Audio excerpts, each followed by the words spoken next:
Hello guys, আসসালামু আলাইকুম। আশা করি সবাই ভালো আছো। ইনশাল্লাহ আমিও ভালো আছি। আজকে রোজগার মতো আবার একটা নতুন ভিডিও নিয়ে তোমাদের সামনে চলে আসলাম। আজকে আমার বাপের বাড়ি যাব আর ভিডিওটা তোমাদের সঙ্গে শেয়ার করব। প্রথমে আমার জান্নাতকে রেডি করে নিয়েছি, তারপরে আমি রেডি হয়ে নিয়েছি আর আমরা যাওয়ার জন্য রাস্তায় বেরিয়ে পড়েছি।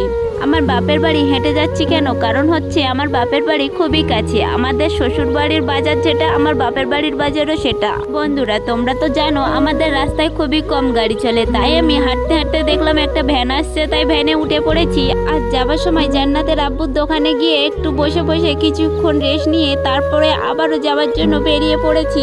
আর হ্যাঁ, জান্নাতের আব্বু আমার বাপের বাড়ি যায়নি কেন?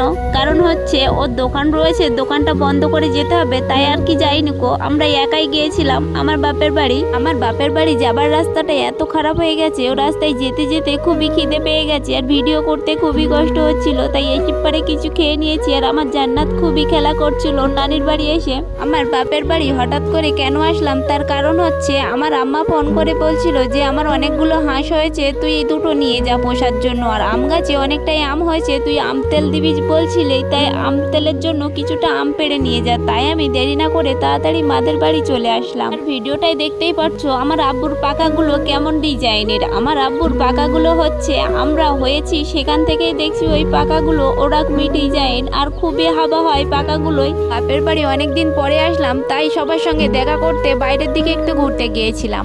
সকালবেলা এসেছিলাম আর এখানে থেকে বিকেল হয়ে গেছে, তাই আবার বাড়ি যাওয়ার জন্য আমরা রওনা দিয়ে দিলাম। আর মা হাঁসগুলো বেঁধে দিয়েছে আমার তোলেই, আর মা কিছুটা দূরে পৌঁছে দিয়েছে আর আমরা আবারও গাড়িতে করে বাড়ির দিকে রওনা দিয়ে দিলাম। বাড়ি ফেরার পথে হাঁস নিয়েছি, তাই হাঁসের জন্য কিছু কুঁড়ো কিনে নিয়েছি। বাড়িতে চলে এসেছি। ভিডিওটা ভালো লাগলে লাইক করো।